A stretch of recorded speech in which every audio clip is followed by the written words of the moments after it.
When World War II broke out, the light tank was merely a tracked scout with lackluster armor and armament. Still, the US Army employed the reliable but underwhelming M3 Stuart during its campaign against General Erwin Rommel in North Africa. However, the expertise learned from this combat experience led to the creation of one of the most underrated light tanks of World War II, the M24 Chaffee.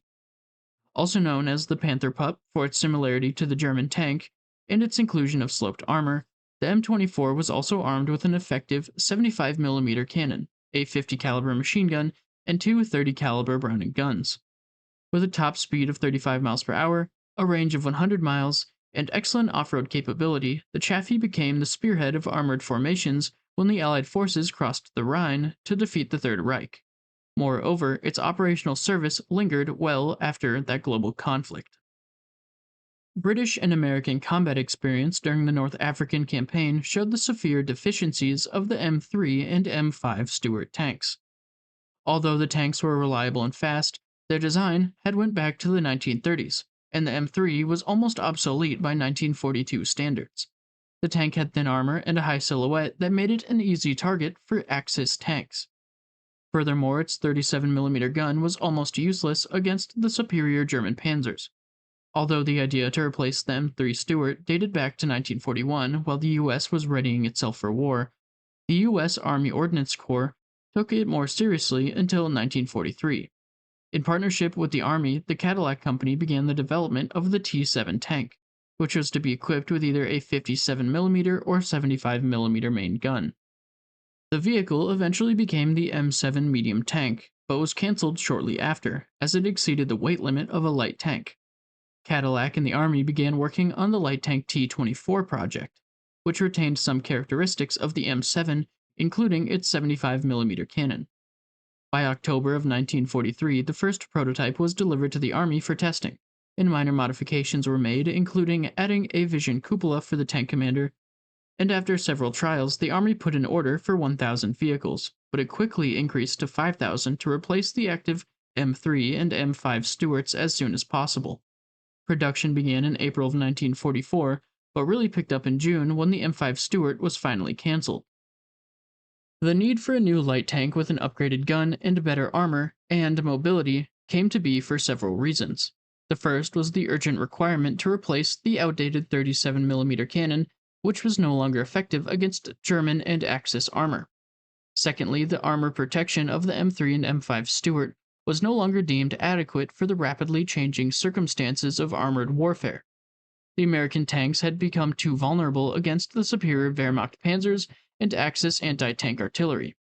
As such, new protection was needed for the reconnaissance units, as they were the eyes of the main armored formation of US and British forces.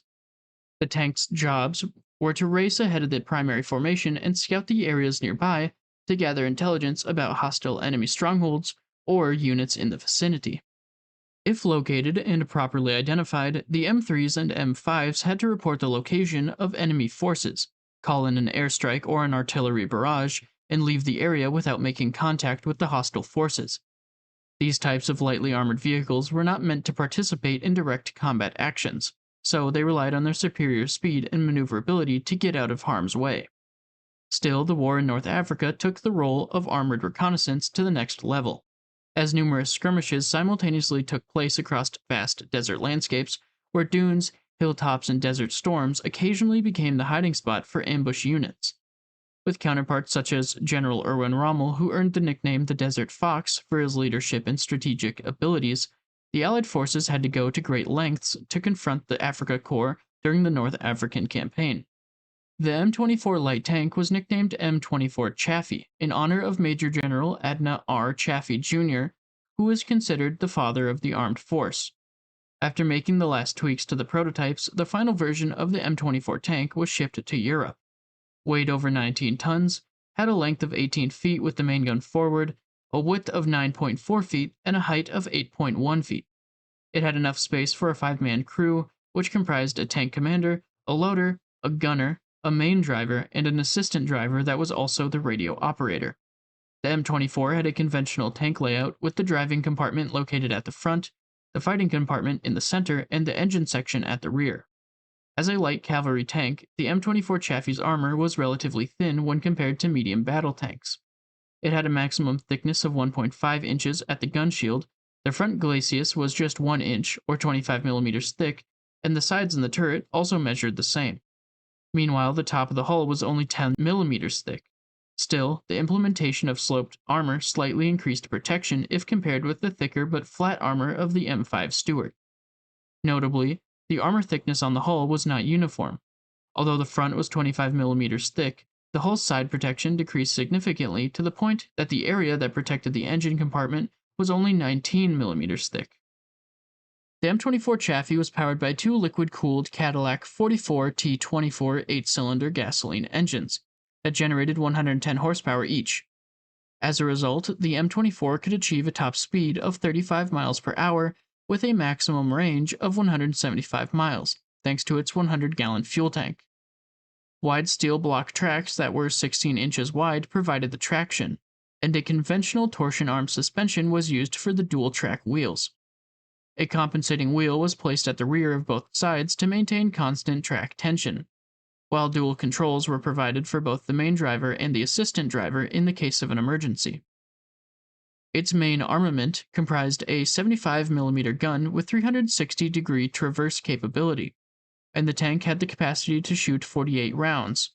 In addition, secondary armament included an M2 50 caliber machine gun mounted on a pintle at the turret's rear for use against aircraft, and two 30 caliber M1919 Browning machine guns placed in the turret and in the bow for use against infantry. Finally, the tank had a capacity for 440 rounds of 50 caliber ammunition and 3,750 rounds for the 30 caliber Browning machine guns, while a 2-inch mortar could fire smoke grenades. The first M24 Chaffee tanks began arriving in Europe after the completion of Operation Dragoon, the Allied invasion of southern France in August of 1944. The first 50 M24 tanks were received by the U.S. Army's 2nd Cavalry Group in France. In fact, the 2nd and 42nd Cavalry Squadrons were the first to operate them in skirmishes across the sectors fortified by the Germans. From then on, the M24s began slowly replacing the M3s and M5s, which, according to some armored force observers, were so useless that they were used as anti-tank gun bait for the M4 Shermans. As more M24s began to make their way to the front lines, Hitler launched one of his last offensives of the war, Operation Watch on the Rhine, the Ardennes Offensive of December 1944. When the American forces entered combat against the Germans during the harsh winter, the first group of M24s followed them, but the fighting quickly turned confusing because of the constant snowfall and several communication problems. Scattered firefights soon broke out, and the entire units were encircled. In the ongoing chaos of the Battle of the Bulge, two M24s who were linked up with the 744th Tank Battalion ended up with the 740th. The two Chafees saw combat near L'Église and Stoumont, Belgium, where Kampfgruppe Joachim Peiper was stopped in his tracks while pushing through the Moose River. By early 1945, the Army had begun training more crews with the M24, but given the innovation of the tank's sloped armor, many soldiers often confused it with the German Panther. This earned the American M24 its second nickname, Panther Pup. The M24s were the first tank to spearhead the crossing across the Rhine in 1945, and they would see action during the Ardennes and Alsace regions, in the Rhineland, Italy, and campaigns in Central Europe during the last months of the war.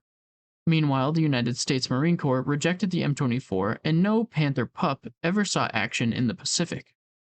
The British Army received 300 M24 Chaffees through the lend-lease program prior to the end of the war, but only a handful of them saw actual combat. Most were sent to India, and others were given to the Dutch Army. Post-war reports from the armored divisions were mostly positive. Tankers were pleased with the performance of the M24, especially regarding the 75mm cannon and its off-road performance. Although the M24 is still inferior to most German tanks when it came to armor and damage, its 75mm gun and increased speed and maneuverability still gave U.S. crews a fighting chance. When the war ended, the American M24 tanks were used in Germany, Austria, and Japan for occupation duties.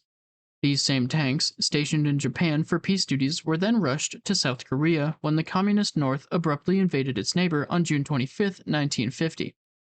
The Panther Pups were the only tanks the US Far East Command could dispatch to the Korean Peninsula to support its allies. As such, they were rushed to the front lines against the Communists to support the 21st Infantry Regiment, 24th Infantry Division. Most of these M24s were not adequately maintained and occasionally failed. Moreover, as light tanks, they underperformed against the powerful Soviet made and North Korean operated T 34 vehicles. Still, the brave American and South Korean forces held the line, and the underpowered M24s were able to destroy 8 hostile T 34s before the U.S. Army rushed large numbers of M4 Shermans and M26 Pershings to stabilize the front line. The surviving M24s were then used for reconnaissance roles with other vehicles for the remainder of the war. In the post-war, the US supplied its allies with surplus M24s, and NATO allies such as Norway, Turkey, Belgium, and Italy all received tanks. Out of all the allies, France received the most Panther Pups, and over 1,250 French Chaffies were used in Algeria and Vietnam for their colonial wars.